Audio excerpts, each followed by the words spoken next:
मेरे ख्याल में इस पीएसएल में ना, जैसे मैंने लास्ट टाइम भी आपको याद है फैसल के मोहम्मद आमिर और एक दो क्रिकेटर्स के लिए ना मुझे आगे बड़ी मुश्किल दिखाई दे रही है, क्योंकि इस लीग का जो स्टैंडर्ड है ना उसमें ऐसे क्रिकेटर्स कम ही चलेंगे जो 6-8 महीने टीवी बैठे फिर आके बात करें। सर अब आपको ना प्रॉपर क्रिकेटर चाहिए और ये टीमों को भी सबक सीख लेना चाहिए, वरना मार पड़ेगी आपको। अच्छा सुने, तीनों को क्या सबक सीखना है मुझे बताएं, क्या बच्चे हैं सारे? नहीं, बड़े नाम उठाना छोड़ दें, ये सबक जलाद खान आपके पास मौजूद है ना, उसको भी खिला सकते हैं। मेरा सिर्फ कहने का मतलब है कि बच्चे तो नहीं है ना भाई, इतने अरसे से क्रिकेट खेल रहे हैं। ये नए वाले हैं ना, ये बच्चे ही हैं। पहली दफा नहीं, मैं आमिर वगैरह की बात कर रहा हूं। आपने बोला ना टीवी पे, भाई बच्चे तो नहीं है, कब से क्रिकेट खेल रहे हैं। क्या इनको इतनी समझ नहीं है कि अगर हमने क्रिकेट खेलनी है अभी तो हमारा काम नहीं है टीवी बैठने का। अगर हम टीवी पे बैठ के दूसरों के अगेंस्ट जाते हैं तो फिर जब हम खेलेंगे तो हमारा क्या हाल होगा? असल में काम चल रहा है ना ऐसे। नहीं, वो ठीक है, काम चल रहा है तो फिर देखिए मैं समझ गया आप क्या बात कर रहे हैं, लेकिन अगर काम चल रहा है ना तो फिर ग्राउंड में ये परफॉर्मेंस होगी तो फिर दूसरे भी काम चलाएंगे, ठीक है, फिर दूसरे भी फिर आप पे काम चलाएंगे कि भाई आप वहां बैठ के ये सब कुछ जो है वो करते हैं। बात ये होनी चाहिए कि चूंकि आपको ये बात पता है कि सेंटर कॉन्ट्रैक्ट में जो सादिया प्लेयर होते हैं ना उनके ऊपर तो रूल अलाउ होते हैं, लेकिन अगर आप रीसेंट पास में पाकिस्तान के लिए खेले ना उसमें भी रूल अलाउ होते हैं। तो क्यों नहीं पाकिस्तान क्रिकेट बोर्ड ने कभी मोहम्मद आमिर, इमाद वसीम की बातों का नोटिस लिया? चाहे वो सही बात करे थे गलत, मैं इससे कतई नजर बात कर रहा हूं, वो टीवी पे आके बात करते हैं कैसे हैं जब वो खेलते भी हैं। आपके लिए रूल होना चाहिए कि पीएसएल खेल रहे हैं। मेरा सिर्फ पॉइंट ऑफ व्यू है कि अगर कोई प्लेयर पाकिस्तान सुपर लीग या पाकिस्तान क्रिकेट बोर्ड के डोमेन में आने वाले टूर्नामेंट खेल रहा है, उनसे अर्न कर रहा है, तो सर फिर आप उन पे जाकर टीवी बात नहीं कर सकते। एक चीज मुझे बताएं, आमिर भी था, आमिर पे भी आता हूं, उसकी भी परफॉर्मेंस जो चल रही है, पेस बिल्कुल ही गिर गया आमिर का 125 पे।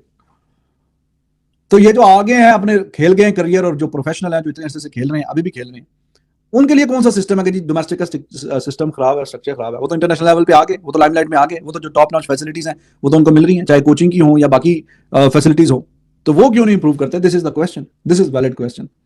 उनकी भी तो इंप्रूवमेंट नहीं आ रही ना उस तरह की। लेकिन मोहम्मद आमिर, आप देखिए Mohammad Aamir, it's very easy to talk, लेकिन प्रोफेशनल प्लेयर्स के लिए जो परफॉर्मेंस है वो उसकी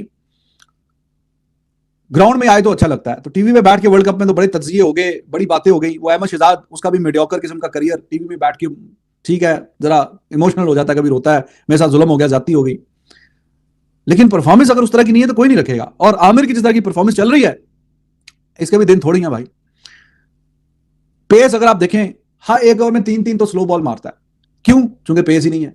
जब स्लो बॉल मारेंगे तो कमेंटेटर या लोग समझेंगे वाह वाह वाह वाह, बड़ा डिस्गाइज करने की कोशिश कर रहा है, आउटफॉक्स करने की कोशिश कर रहा है स्लो बॉल मार के। तो जो फुल पेस वाली बॉल करवा रहा है वो भी 125, 28, 27, 29, 30, हाथ हो गई 130, 130 के ऊपर बात नहीं जा रही। तो अभी एज तो इसकी नहीं है, 28, 29 साल की एज है अब जो रजिस्टर्ड है।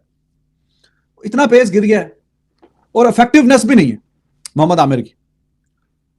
आज भी एंड पे जब मैच हार चुके हैं, 10 रन रह गए हैं, तब जाके आउट किया इसने। आउट किया कि ऊपर से आप आउट करके दें पावर प्ले में, तो वो वाली बात तो हुई कोई नहीं है।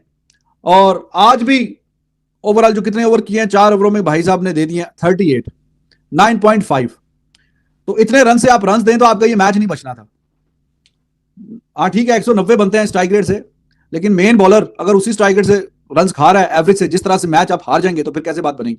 चलो कोई पार्ट टाइमर मिचेल खा जाता इतने, तो फिर उसकी समझ में आती है कि मिचेल जो है पार्ट टाइमर है, मेन बॉलर, और वो भी आखिरी ओवर में जब मैच हार चुके हैं तब जाके विकेट लिया है, तो फायदा क्या?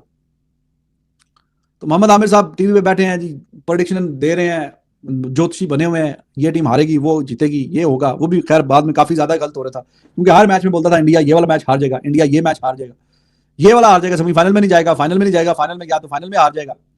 अभिषेक शर्मा वाली वो बात, हाँ जी वो स्लॉगर है, वो भी फाइनल में 50 तो कर गया था, तो वो बातें भी गलत होने लग गई। अब फिर जब मैदान से उठ के भाई ग्राउंड में जाके कोई प्रैक्टिस वगैरह करके कोई जाना था ना पीएसएल खेलने, वो तो टीवी में बैठ के क्रिकेट पंडित मन बना के और फिर उसके बाद उठ के चले गए मैच खेलने के लिए, तो फिर क्या परफॉर्मेंस आनी है?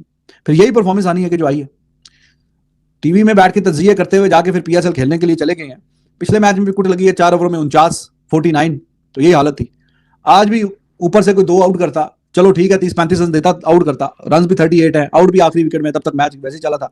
लुक एट हसन अली, हसन अली को मुझे नहीं लगता किसी टीवी में बैठ के वर्ल्ड कप के तज्जिए कर रहा था, लगता मेहनत कर रहा था। वो पिछले मैच में भी उसने इंपैक्ट वाली बारी खेली है, और आज भी वो 4 ओवरों में 24 रन देके गया टोटल, जहां पे अगली टीम ने 197 बोर्ड पे डाला है, और 4 ओवरों में 24 और 3 आउट करके गया हसन अली।